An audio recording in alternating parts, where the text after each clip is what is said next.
Antes de falar da questão daquela investigação sobre falsificação de carteira de vacina, porque tem uma ligação com essa denúncia que foi aceita pela primeira turma do STF, eu quero ler aqui o superchat do Ramiro Lemos. Muito obrigado a todos vocês que estão fazendo o superchat. Ele escreveu o seguinte: quando um juiz precisa justificar suas decisões, significa que ele não está seguro de sua atuação. Milícias digitais não são motivo para uma declaração tão absurda.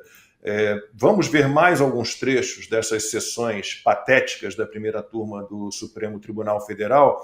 Depois do Alexandre de Moraes, foi a vez do Flávio Dino votar, e ele afirmou que os manifestantes do 8 de janeiro agiram de forma organizada e armada, com batons, bíblias e bandeiras, o que justificaria uma pena mais rigorosa.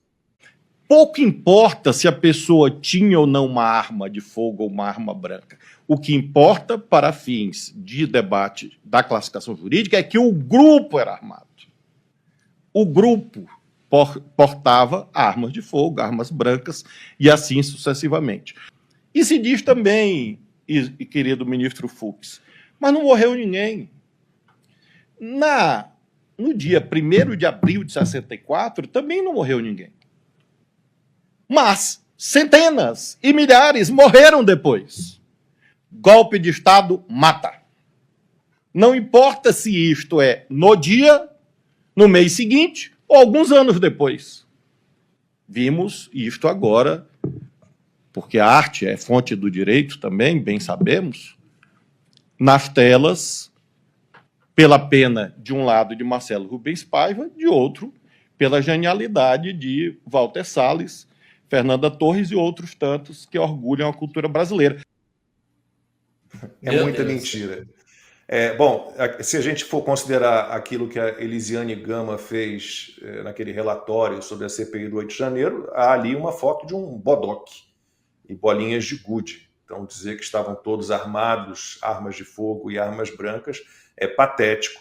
E a Miriam Leitão também embarcou nesse artigo que o Consta citou, que eu escrevi para a Gazeta. Ela também fala em centenas e milhares de mortos por conta do regime militar. Bom, a gente teve vários levantamentos de comissão do Ministério dos Direitos Humanos, né, ali estabelecido em 1995, familiares de mortos e desaparecidos, não chegou a 400 o número de mortos e desaparecidos. Então, falar em centenas e milhares é algo inacreditável. Mas não teve nenhuma arma de fogo, teve uma não, arma arma de fogo não. Tem isso? A gente até mostrou no 4x4, quando saiu aquilo que chamaram de relatório da Elisiane Gama, era uma foto de uma faca, né? Havia uma faca, agora com quem estava essa faca, que a gente sabe que possivelmente havia infiltrados, e um estilingue, um bodoque, uma tiradeira, não sei, cada região do país chama de um jeito, e bolinhas de gude.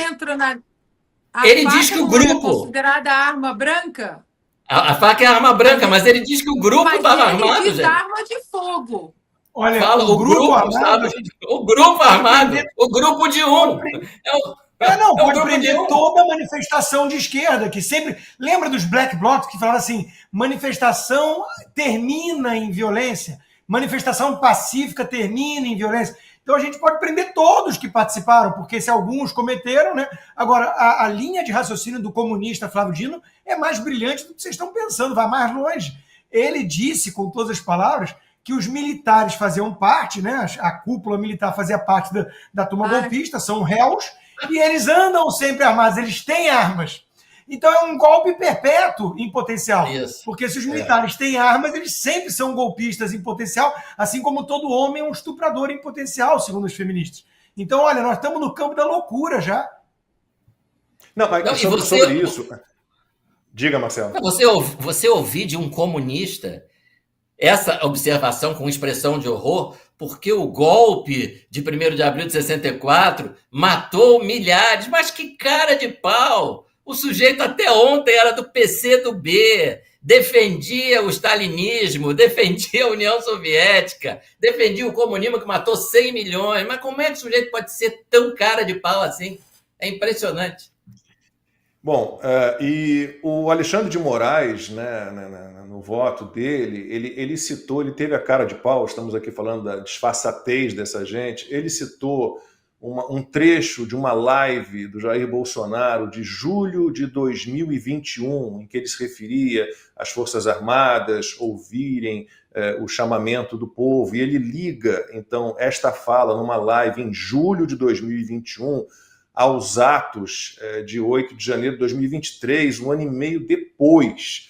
E a gente viu que o Gonê pediu o arquivamento daquela fajutice também, daquela história de falsificação de carteira de vacinação, porque não conseguiu comprovar que houve uma ordem ou um pedido de Jair Bolsonaro para que aquilo fosse feito. Portanto, Marcelo, como não há também nenhuma prova séria de que o Jair Bolsonaro tenha comandado, ou incitado, ou estimulado aquela baderna que houve no 8 de janeiro, o princípio deveria ser o mesmo. Se não há motivo para seguir com o negócio da carteira de vacinação, também não há motivo para seguir com essa historinha do 8 de janeiro. O nexo de causalidade, né, como a gente chama, né, essa relação de causa e efeito, tem que ser provado pela promotoria. Não pode ser uma mera ilação. Nesse caso, você não tem nenhuma prova, né, de que tenha partido do Jair Bolsonaro a ordem para a realização desse ato do 8 de janeiro. E não só você não tem nenhuma prova, como o raciocínio é completamente absurdo, né, porque o sujeito estava no poder. O sujeito era presidente, Bolsonaro era presidente da República. Aí você está dizendo que ele não aceita o resultado da eleição. Ele não quer que o Lula seja presidente. Aí o que ele faz? Ele troca os comandantes da Marinha, Exército e Aeronáutica, aceita conversa com o José Múcio, ministro da Defesa, que teve a decência, inclusive, de reconhecer que esse episódio foi assim, né?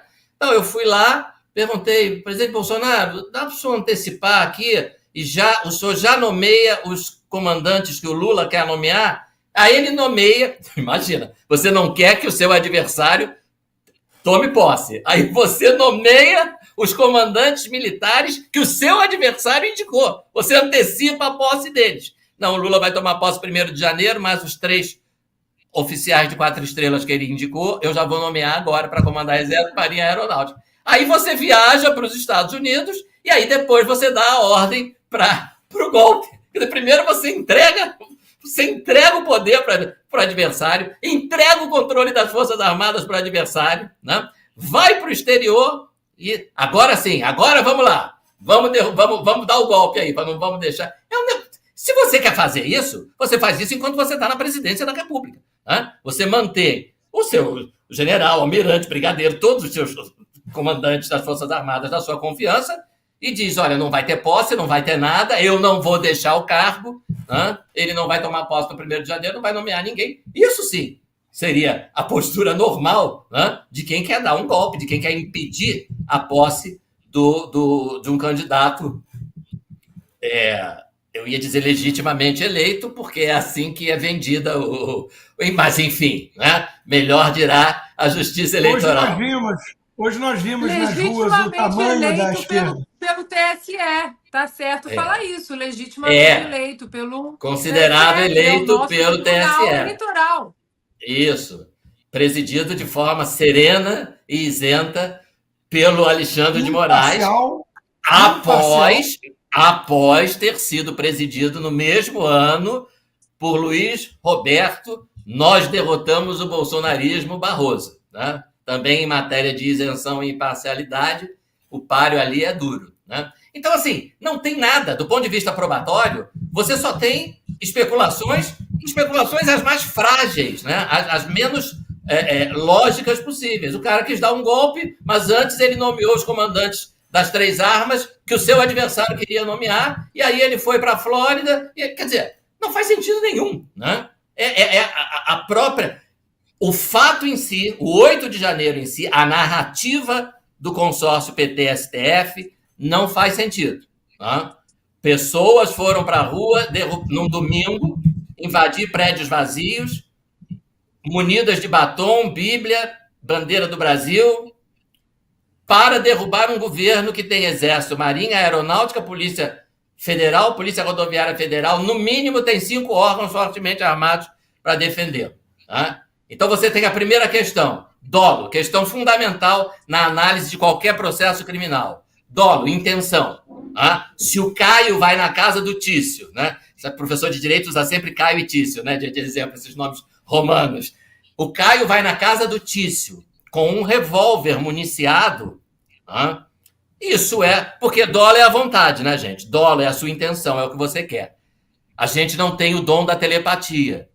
Então, como é que a gente analisa num julgamento se o sujeito agiu com dolo de matar, dolo de derrubar o governo, dolo de roubar, pela exteriorização dos atos dele, né? Pelos atos exteriores. Então, se o réu foi na casa da vítima munido de um revólver, de uma pistola, municiada, isso indica, isso pode ser um indicativo da intenção dele de matar. Se o réu foi na casa da vítima com um batom, uma bíblia e uma bandeira do Brasil, você vai dizer, olha, isso mostra a intenção. Né? Intenção de matar como? Né? Isso mostra a intenção de derrubar o governo, de derrubar o Estado Democrático de Direito. O que é que mostra essa intenção? O fato deles estarem lá com batom, com... Não, pelo amor de Deus. Tá? Pelo amor de Deus. É incompatível, né? Você tem que analisar de acordo com os elementos que você tem. E eu agora já estou ouvindo uma maluquice, quer dizer, como a prova é tão ruim, tão frágil, que agora a narrativa não, eles realmente não estavam armados, mas eles estavam planejando criar um tumulto, aí eles iam telefonar para o Exército, aí o Exército ia lá. Vocês já ouviram essa maluquice? Eu já ouvi, né? Então, assim, é roteiro de ficção. Né? Cara, vai ter um 90 lá, alô, diz que golpe, né? Pode vir aqui, que nós já estamos aqui na Praça dos Três Poderes, já pichamos a estátua com batom, agora é só vocês liquidarem o serviço. Não tem absolutamente nada. Não tem absolutamente... O que tem de concreto? Isso tem. Tem pichação? Tem. Tem crime de dano? Tem. Tá? Agora, o que falta mesmo nesses casos em que você tem uma prova concreta? É a individualização de condutas. Neste processo, eu digo para vocês com absoluta certeza, estão sendo condenados alguns réus que efetivamente cometeram um crime de dano.